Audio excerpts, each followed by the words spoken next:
Olá, boa noite. Estamos começando mais um programa Educação e Debate aqui no canal 16. O programa Educação e Debate é uma parceria do CMP Sindicato com a TV Câmara de Passo Fundo e trata de assuntos relevantes para a comunidade, em especial para o magistério municipal e ligados à educação pública. No programa desta semana, a gente recebe o professor da rede municipal aqui de Passo Fundo e também dirigente do CMP Sindicato, professor Eduardo Albuquerque, para conversar um pouquinho conosco sobre o Plano Nacional de Educação, que é um documento que fala sobre as regras, as metas para as políticas públicas de educação no Brasil. Boa noite, professor Eduardo, tudo bem? Boa noite, Ingra. Mais uma vez é um prazer estar aqui conversando com você. Eduardo, eu gostaria que a gente começasse explicando um pouquinho para o telespectador o que é o Plano Nacional de Educação. Pois bem, o Plano Nacional de Educação é um plano que já está sendo implementado no Brasil por mais de 20 anos. Ele já vem desde o governo Fernando Henrique Cardoso e ele tem e agora nesse último governo, ou no governo anterior ao atual, no governo Dilma, ele teve o seu estágio final no que diz respeito à sua configuração.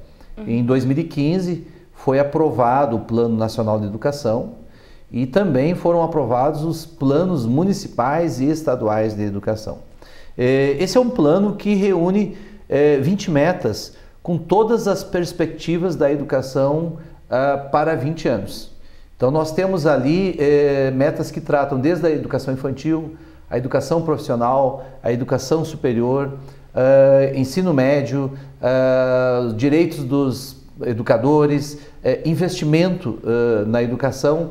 Esse plano, através de suas metas, ele traz todo um contexto de uma renovação para a educação nacional para os próximos anos. No ano passado, em 2015, na verdade, aqui em Passo Fundo, após um amplo debate, nós aprovamos aqui na nossa cidade o Plano Municipal de Educação. Muito semelhante ao Plano Nacional, com inclusive alguns implementos que nós aqui de Passo Fundo conseguimos colocar na pauta desse plano após uma longa discussão, tanto com o Executivo como todas as demais setores da sociedade passofundense. Com isso, nós tínhamos a perspectiva, e veja que eu já estou usando o verbo no passado, né? Nós tínhamos a perspectiva de que nos próximos anos as coisas começassem a acontecer.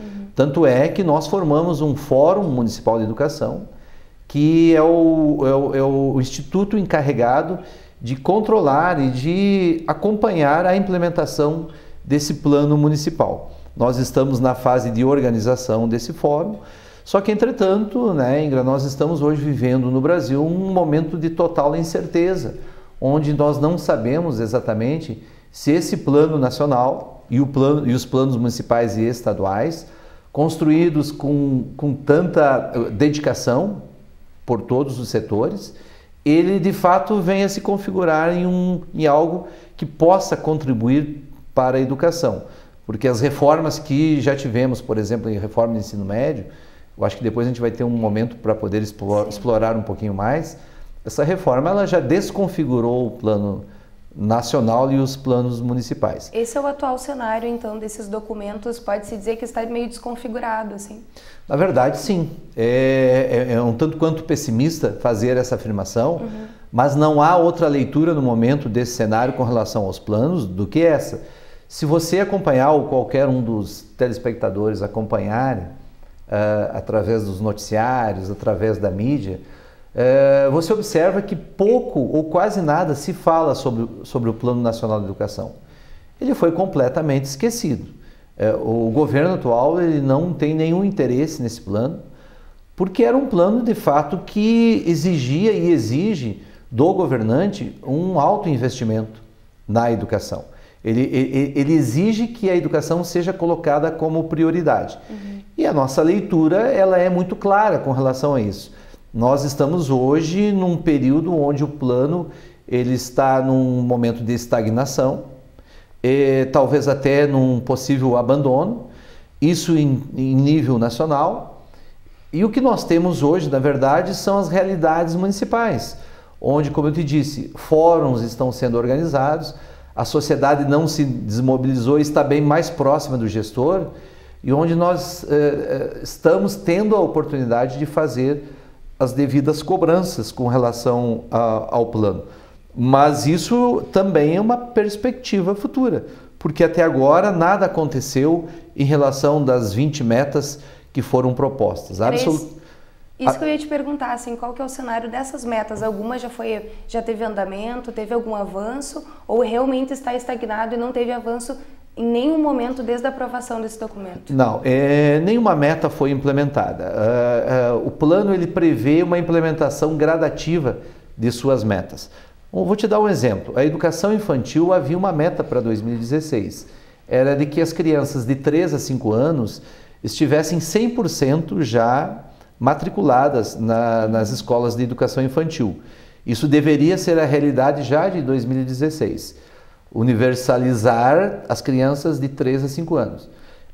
Não aconteceu nem no município de Passo Fundo, não aconteceu no estado e provavelmente, né, não aconteceu de modo geral no Brasil. Pode ser até que algum outro município tenha conseguido isso, mas a nossa realidade aqui, como os números comprovam, existe uma defasagem hoje de, não sei te confirmar direitinho, mas vamos colocar aí de 2 a 3 mil crianças, talvez, que estejam com essa defasagem. É um número que eu estou jogando, não tenho a precisão para te garantir. Mas, enfim, há ainda uma defasagem e nem essa meta, que já era para 2016, ou seja, para o ano passado, ela não foi implementada. E as demais metas, a gente vê um horizonte ali muito impróprio para que isso aconteça. Por que é um horizonte impróprio? Porque nós estamos falando de um plano grandioso, que envolve um investimento grandioso e cujo recurso seria retirado do pré-sal. Pré-sal seria, como todo mundo que acompanhou o plano sabe muito bem, que o pré-sal seria a fonte de recurso para o plano nacional e os planos municipais. Sim. Pois bem, nós sabemos também que o pré-sal ele está basicamente esquecido como recurso do Brasil nacional. Nós tivemos leis o ano passado ainda que foram aprovadas no Congresso, onde retiram da Petrobras a obrigatoriedade de participar dos consórcios de exploração de petróleo, ou seja, qualquer empresa estrangeira hoje pode sozinha fazer essa exploração. Eu acho que uma prova disso, né, Ingra, é o fato de que também a gente não ouve mais falar do pré-sal. Se tu acompanhar todos os noticiários, todos os jornais e revistas e periódicos, enfim, você não ouve mais a palavra pré-sal como recurso que era para ser usado na educação. Não sei se tu lembra, havia uma discussão lá de se chegar a 10% do PIB Sim. para o investimento na educação. Né? Isso também foi esquecido. Isso foi esquecido e, na verdade, foi lembrado pelo atual ministro da Fazenda, que disse claramente que era inviável se investir 10% do PIB na educação. Então, essa questão do investimento fica muito vaga. Não se tem uma ideia de onde pode sair esse investimento. Totalmente, né, Ingra? Porque nós estamos falando de investimentos dos quais nós nem tínhamos. Se não fosse o pré-sal, seria até difícil falar de um investimento da magnitude que era o Plano Nacional de Educação, porque nós não tínhamos. A condição econômica do Brasil não dava essa possibilidade. Pois bem, aí nós tivemos esse grande achado, né, que foi essa reserva, talvez uma das últimas reservas petrolíferas do mundo, e sempre é bom lembrar que o mundo ainda ele precisa muito desse tipo de energia. Tanto os Estados Unidos, países da Europa ainda vivem muito desse tipo de energia, e nós tínhamos aqui uma reserva grandiosa e obviamente que ela atiçou a cobiça do capital estrangeiro, que viu nessa possibilidade de um ganho muito grande e não achava viável que isso fosse investido em educação no próprio Brasil. Então nós estávamos falando de um valor, um montante muito grande em termos de recursos, os quais agora, nós já não tínhamos antes, agora com a aprovação do congelamento dos investimentos em educação e saúde por 20 anos pelo governo Temer, Então é só você ter um pouquinho de discernimento matemático, tu vai ver que não é mais possível, de fato, implementar nem metade daquelas metas que nós tínhamos do Plano Nacional. Então, em termos de recursos, está completamente comprometido.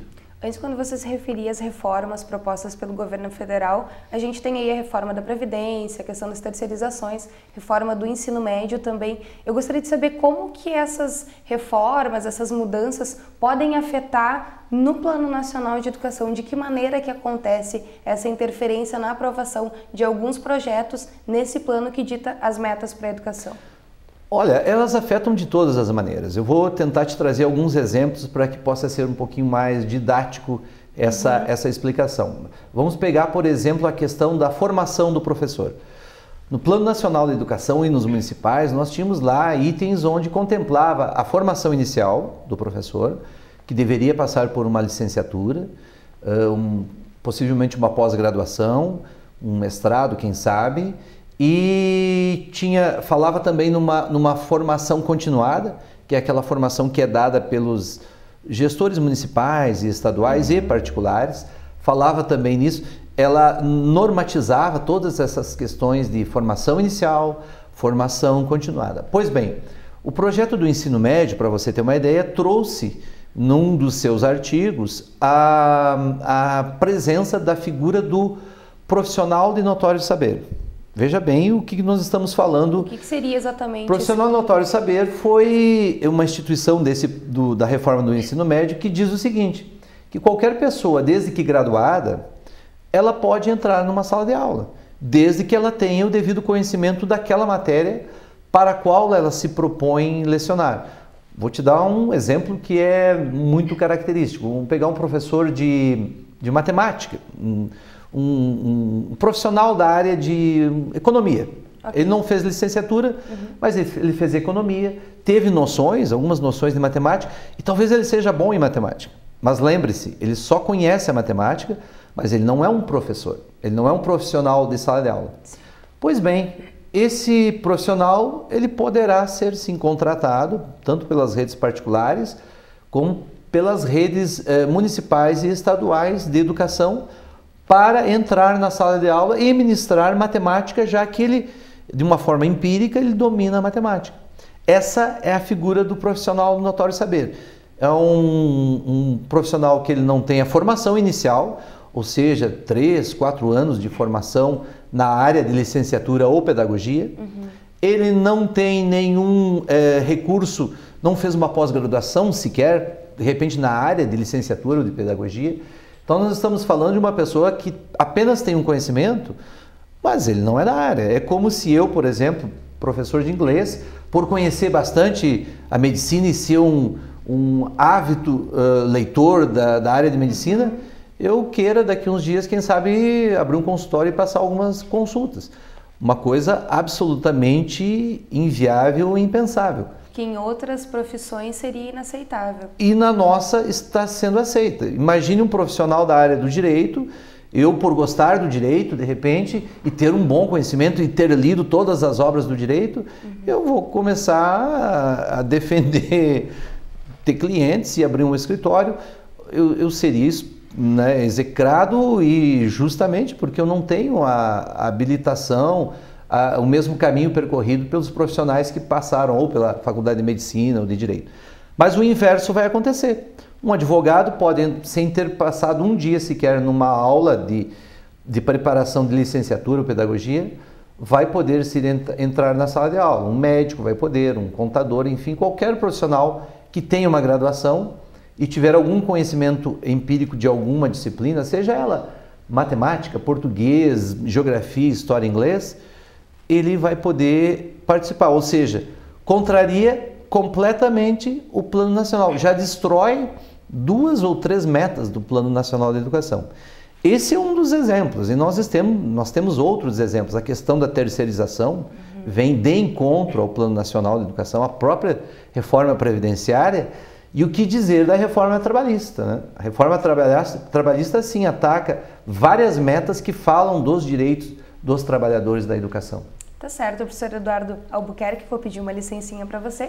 A gente está transmitindo o programa Educação e Debate aqui no canal 16. Vamos para um breve intervalo e logo estamos de volta falando um pouquinho sobre o Plano Nacional de Educação. Até mais!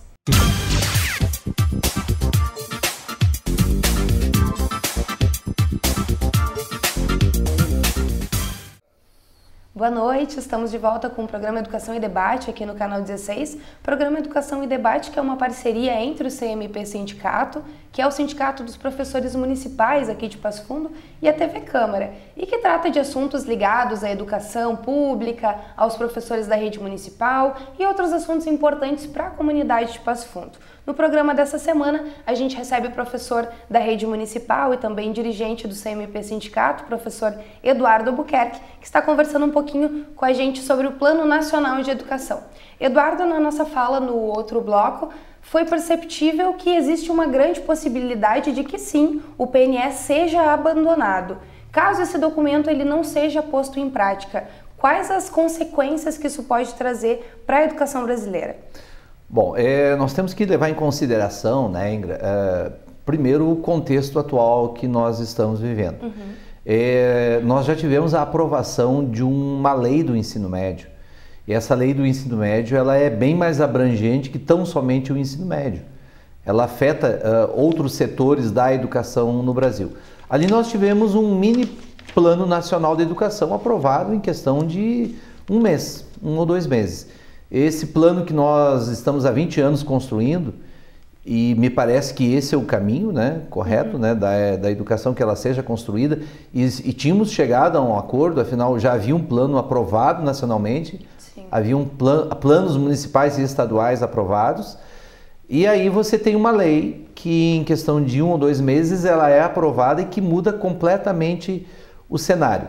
Como consequência disso, Ingra, basta que o nosso professor, o nosso telespectador, ele observe um pouquinho o ambiente que ele está colocado com essa nova reforma do ensino médio. O que ela diz em linhas gerais? Existe uma mudança do ensino médio para que ele possa ser dividido em 5 partes. O aluno do ensino médio, a partir do 2º ano, ele vai ter a possibilidade de fazer uma escolha, tanto na área de linguagens, na área das ciências da natureza, das humanas, na área da matemática e ainda uma 5ª opção, que é um curso técnico. Ele, no meio do 2º ano, pode optar, inclusive, por fazer um curso técnico. Isso aí é simplificar totalmente um processo de construção do ser humano e da sua intelectualidade. Por que eu digo isso? Porque esse plano, dessa forma que está sendo colocado, ele vai ser aplicado em escolas públicas. Aí dizem os defensores do plano, não, mas ele é para toda a rede. Então eu volto aqui a fazer um desafio que eu já tenho feito em todos os debates. Eu desafio qualquer escola particular que proponha isso numa reunião de pais, que a sua escola vai mudar a sua grade curricular. Ao invés dos 3 anos, com todas as disciplinas sendo oferecidas, ele vai passar a oferecer, essa escola particular, vai passar a oferecer o mesmo modelo que está sendo oferecido ao ensino público. Obviamente que o propositor dessa ideia vai ser convidado a se retirar dessa escola, porque vai ser inaceitável pelos pais. Porque são pais que já têm um conhecimento, já têm nós chamamos um background cultural e educacional, e que sabem exatamente o que é bom para o seu filho e fazem essa exigência ao colocá-lo numa escola particular. Portanto, essa é uma reforma para o ensino público. E as consequências disso, até eu diria assim, são um tanto quanto incalculáveis, porque nós estaremos formando profissionais que que vão ter, se optarem, por exemplo, pela área das linguagens, não terão as noções necessárias de outras áreas, como a geografia, como a história, como a filosofia, como a própria matemática. Se optarem pela matemática, o inverso também será verdadeiro. E ainda, se optarem por um ensino técnico, eles terão tão somente uma formação técnica que não propiciará que eles, logo ali adiante, possam almejar um curso superior. Porque a sua preparação para adentrar num curso superior através de um vestibular, ela vai ser precária. E ele não vai ter como competir com os alunos, volto a insistir, com os alunos de escolas particulares, bem preparados estudando de manhã e de tarde praticamente todos os dias da semana e que depois da sua escola particular fazem 1 ou 2 anos de cursinho.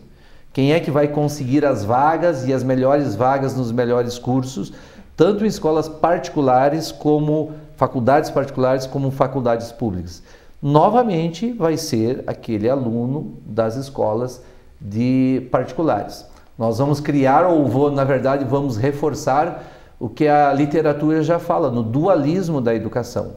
A educação para o pobre, que é a escola pública, e nós vamos ter a educação para o rico, que é a escola particular, onde ele terá todas as possibilidades, e ao pobre e ao trabalhador, posso usar até essa palavra, sobrará o ensino público, ramificado em 5 possibilidades, e sem contar a questão da logística, né, Ingra? Veja bem, uma escola aqui de Passo Fundo, ela não vai ser obrigado por essa reforma a oferecer as 5 possibilidades. Então, uma escola aqui do centro, vamos pegar ali o Protásio Alves, ele vai ter 2. Ele vai ter matemática e um curso técnico. Ah, mas eu queria fazer as linguagens. Não tem. Tu vai ter que achar uma escola na cidade que ofereça linguagens. Eu queria fazer ciências da natureza. Olha, não tem nem no CECI nem no Protásio. Talvez tenha no ENAV, talvez tenha, enfim, tu vai ter que procurar em algum lugar da cidade onde tem aquilo que você precise. Em termos de logística, isso aí chega a ser impensável. Sim. Colocar em prática um plano desse. Então, respondendo a tua pergunta objetivamente, é algo impensável sob o ponto de vista, inclusive, de execução.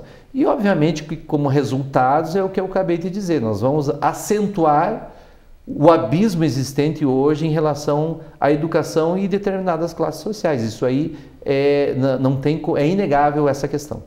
Diante desse cenário, Eduardo, como que tu vê o futuro do Plano Nacional de Educação e também do Plano Municipal de Educação, que até onde a gente sabe anda meio parado ao mesmo nível que a nível federal, né? Começando pelo Plano Nacional de Educação, como a gente já falou no primeiro bloco, ele está sob um risco enorme. Praticamente ele foi abandonado. A gente não ouve mais falar sobre o plano e não se tem mais notícias de sua implementação e nem de sua exigência na execução de suas metas, uma vez que o governo atual já tem o seu plano. Ele tem o seu plano educacional, que foi a reforma do ensino médio. Ele tem o seu plano para as carreiras do magistério, inclusive, que é a própria lei da terceirização e as leis trabalhistas que estão vendo, que atingirão diretamente os professores de rede pública e privada. Então, eles têm uma série de projetos, o governo atual, implementados, que já tornam o plano nacional construído, como repetindo, por mais de 20 anos, com ampla discussão com toda a sociedade participou, ele está sendo relegado a um segundo plano e, na minha opinião, muito pessoal, ele foi completamente esquecido. Ele não será mais implementado, pelo menos com o atual governo.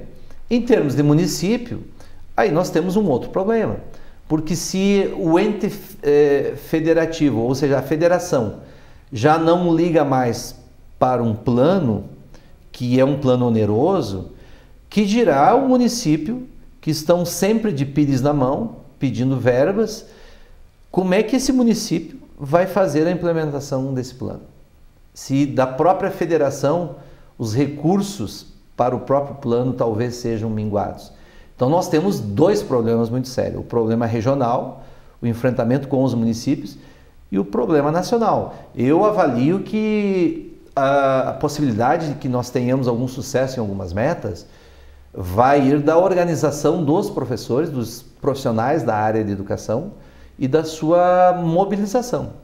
Caso contrário, se esperarmos tão somente por leis que deem esse respaldo, dificilmente teremos alguns resultados positivos.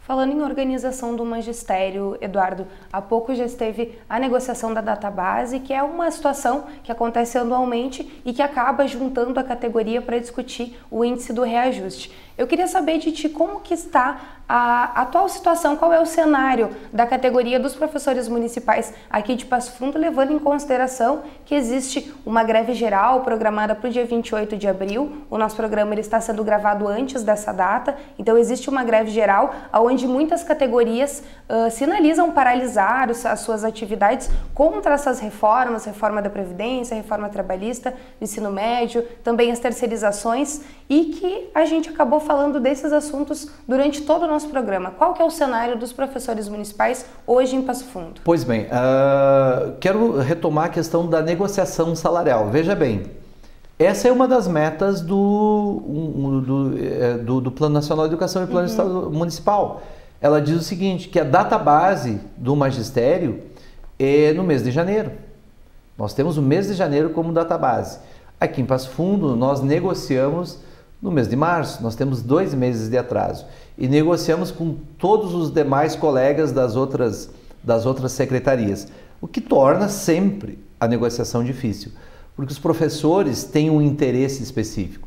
Eu sempre digo, nós não somos melhores do que nenhuma outra categoria. A questão é que nós temos interesses diferenciados em relação ao médico aqui da prefeitura, em relação ao contador, em relação ao escriturário, em relação ao patroleiro, em relação ao calceteiro. Eles têm necessidades específicas, que são diferentes das necessidades do trabalhador da educação. Vou te dar um outro exemplo.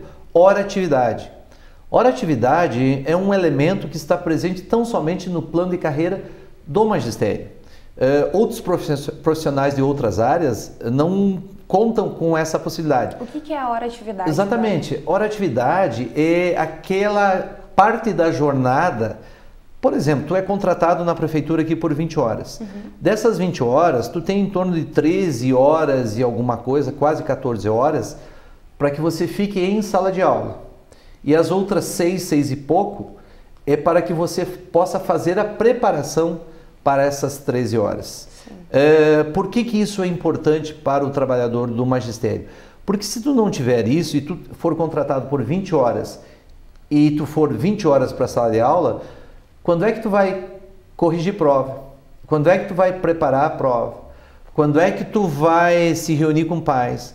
Quando é que tu vai se reunir com a coordenação? Quando é que tu vai fazer o teu treinamento continuado?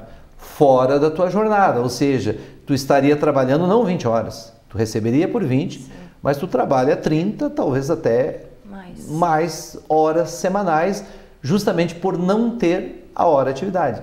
Ela é fundamental. Os países desenvolvidos, qualquer um país desenvolvido, ele reconhece isso e propicia para que o seu profissional possa fazer essa preparação.